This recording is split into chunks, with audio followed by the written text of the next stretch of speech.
What's going on, guys? Welcome back to the channel and welcome to today's video where we're going to do some more work on my new 1999 Z28.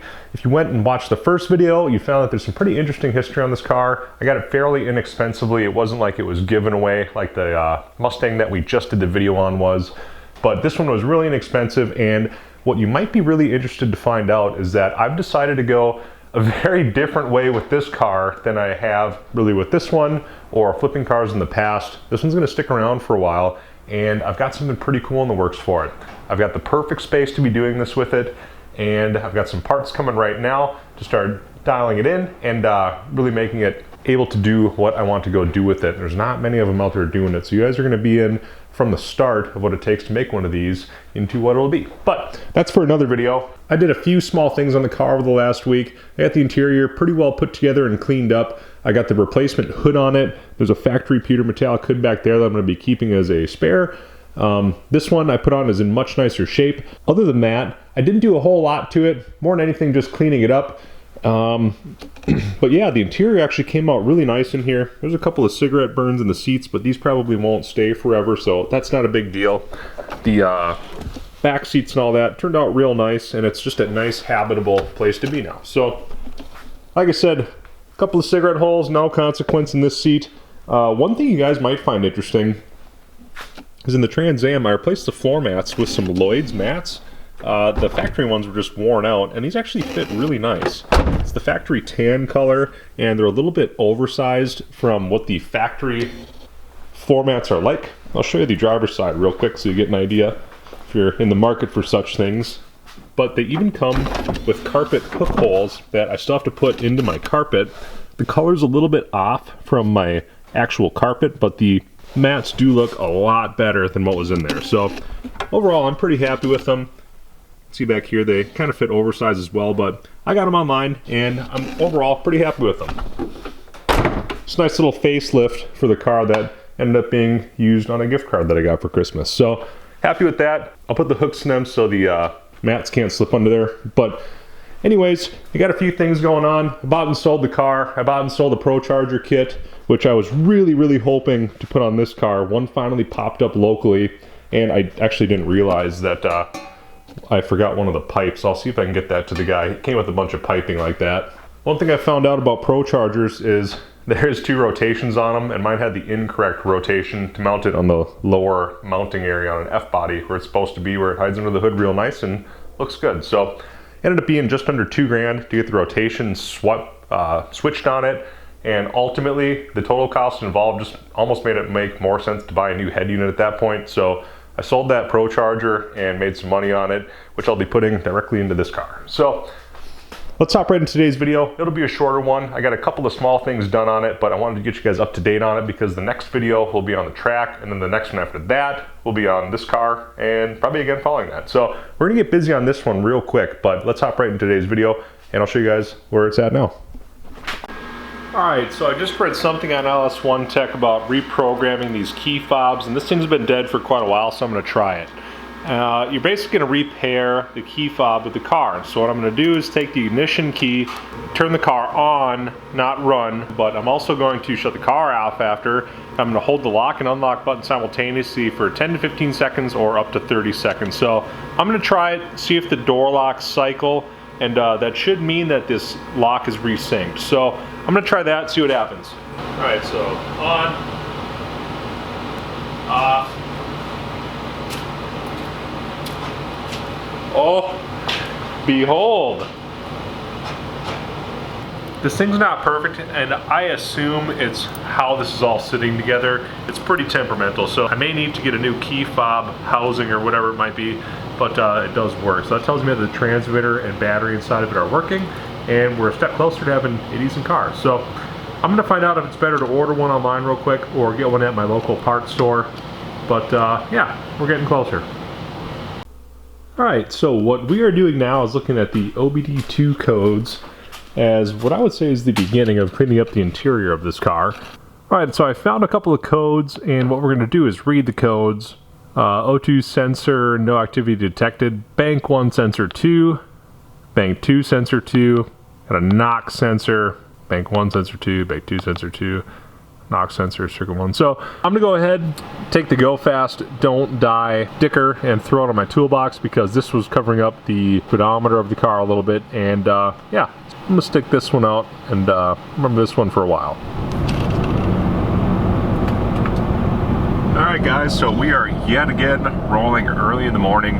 We're gonna go down to the Minneapolis, St. Paul area and pick up a few parts. I got a really good deal lined up on a hood, grill, front headlight housings, taillight housings, and a bunch of stock engine parts, and you know, just a few things that are gonna come with what I particularly need, which is the front grill insert. So I'm getting it all for $100, and on the way back I found a front passenger's fender. It's an OEM one, so it's a GM fender for $50.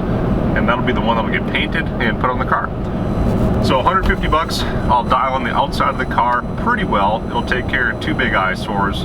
It's not gonna fix any of the damage on the back of the car, of course, but this will be a really strong start. So, I've got a couple-hour drive to go. I'm gonna pick up my buddy and we're gonna go on a little road trip. I'll show you the parts after we pick them up, and then on the way back, I think we're gonna stop at a pretty cool place called Docks in Sturgeon Lake for lunch, and have lunch there and putt our way back and hopefully make a nice little morning out of it. So we're gonna hit the road and I'll catch up with you guys after we grab these parts down in the cities. Alright guys, so we made it back from our journey, picking up the parts in the Minneapolis, St. Paul area. The big boxes are actually for the Silverado, so these are not what we picked up. But the two cars looking pretty good, and I brought all the parts inside minus the hood. I apologize for the furnace running in the background, but it's super cold out and I'm gonna be warm, but that thing hasn't shut off for a while, so I'm gonna show you what I got. When I bought the car, I actually got two front factory seats as well with it, and there's a couple of dark splotches on it, as you'll see in the video right now, like this one in particular. And those are actually from cleaning product. You'll see right here. I actually just sprayed them down and cleaned them up because I think I've got these sold. I don't need them for the car, they came with it, but I'll get a decent little chunk of cash for these. So I did get the passenger's fender for it, which is an OEM GM fender. You might say, taking a look at it, that it's a repop, which is what it appeared to be in the ad, but if you see right there, there's paint under there because this was plasti dipped black and it was a factory teal blue colored front passenger side fender, in addition to all these other parts for $100. I'm gonna sell hopefully the seats for $125 and whatever else, and maybe make a little bit of money on the trip minus fuel. Got a factory shifter there, so there's some junk that I can just send off with the car, which is whatever. But it also came with some factory headlight housings. We have ourselves the factory LS1 cam, which I'm gonna probably have to throw away, and we also got some aftermarket taillight housings. So I'm hopefully gonna sell these, and yeah, we're gonna slowly be piecing the car back together, and I do have some more stuff to fix the car. So I might take the housings that I have and do the Whistler mod to them, which if you're not familiar with that, you're gonna black out the whole inside of the headlights, then refurbish the lenses. It's a pretty sick look on these cars.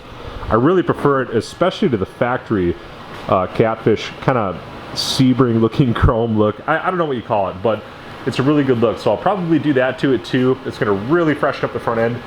I wanna show you guys my great haul. I also have a factory pewter metallic 99 Z28 hood, which I will probably put on the car because this one has a lot of dings. There's imperfections in the clear coat, like up in here.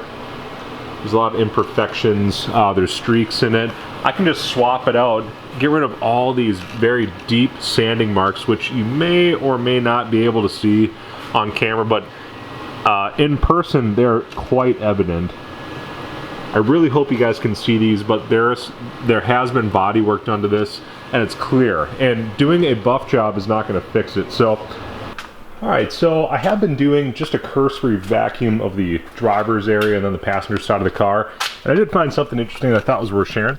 So I found a letter under the seat back on the driver's side, as I recall, and under the passenger side we got a little bit more evidence of Hawaii. There's a business card from, so we got this guy. Sounds like he is from Hawaii as well. So kind of interesting. There's just a little bit more supporting info for the Hawaii deal. But we're also becoming wealthier, or at any rate offsetting the cost of the car, a penny, dime, nickel and quarter at a time. So I'll try and get a grand total of how much change I found in here, but it's actually going to add up to a little something. So who knows? Maybe we'll get another 20 bucks off of the purchase price when we're all said and done at this rate.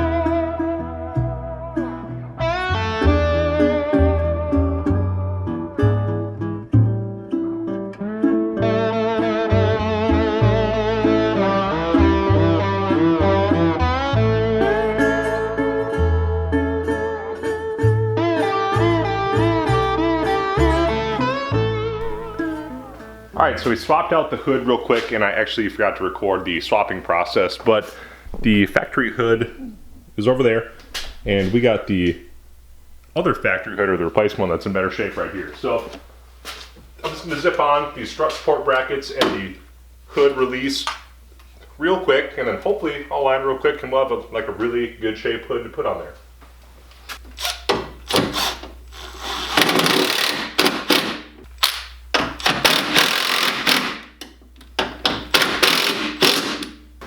All right, so the hood fits pretty good overall. I'm fairly happy with the fit.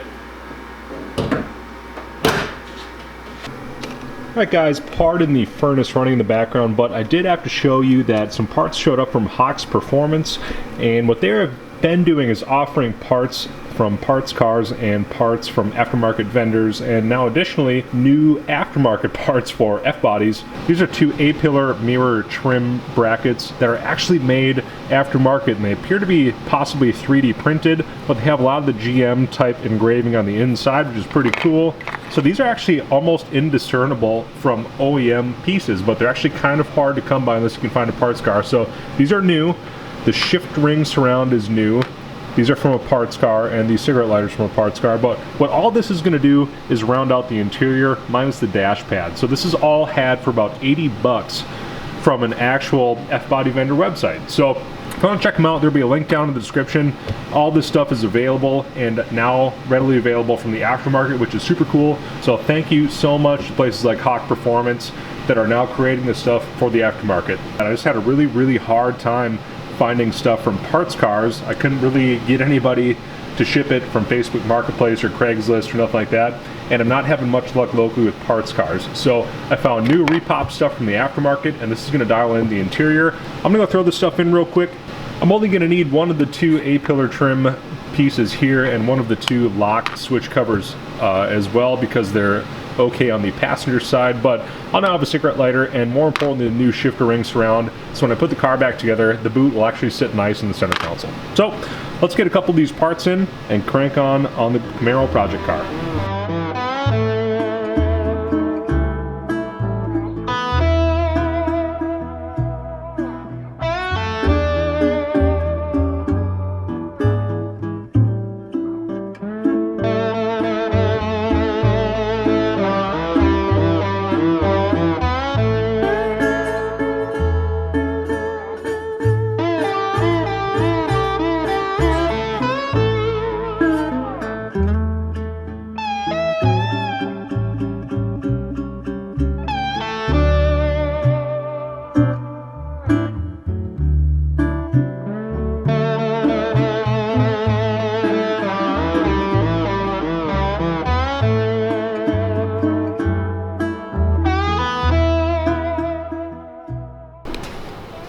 Alright guys, so at first glance, the stereo was not mounted in here at all. There's no mounting bracket or whatever you would buy the adapter bracket for this model GM vehicle. And all of these wires are held together with what appear to be wire nuts that are crimped together, but they actually slide right off. So none of these are permanent connections, and also when the car is vibrating, things like that. The 12-volt power switched and constant sources could be a real problem. If one of them goes open, it's going to short out somewhere inside of the center console, and what you're going to have is a pop fuse and no radio. So I'm going to go ahead and butt splice all these together, make sure everything's nice and solid, and from there I would assume if I go to test it and it still doesn't work, I might need some speakers. So I'll probably order some speakers for the doors and the sail panels of the car. But at that point, it is what it is. I'd imagine the guy that was driving the car for the last few weeks probably blew them out. But at any rate, I could probably get an install kit for that double din stereo for this car. So we've actually got a bracket to install it with, and it's going to sit in there nice and solid, because I do plan on playing with the car a little bit and I don't want that thing bouncing around in there. I'll check back in with you guys when I'm all done working on the stereo. Alright, so I got the connections all dialed in here. Everything's butt spliced real nice, and I got things kind of tied up with some tie wraps. And I also found the reason that the AM/FM radio wasn't working. It appears that the antenna was just unplugged. So when I put this back together, I'll have to fish this bad boy into its home and yeah, get the dash back together and see what we got for radio. Alright guys, there you have it. There's the update on the car. I got some more parts sold that came with my pile of parts that I don't need, so we have already more than recovered what was invested for the new hood and the grill, which I thought I wanted to put on, but when I fit it up there, I actually really hated how it looked, and I see why people pull them off. It looked pretty dorky with that grill on there. So, you know, I'm actually understanding why they took it off right away. I am a fan. So that's about all I got for today's video. If you guys want to help support the build that's coming up on this, there's, as always, a link in the description for buying some Black River Motorsports merch. Everything that comes out of that online website goes directly back into the channel and to the track. So if you guys have been picking up some shirts and sweaters and stuff now that it's cold out, there's all sorts of options on there, and I'd like to add to it in the near future with some more options. But until then, I will see you guys in the next video.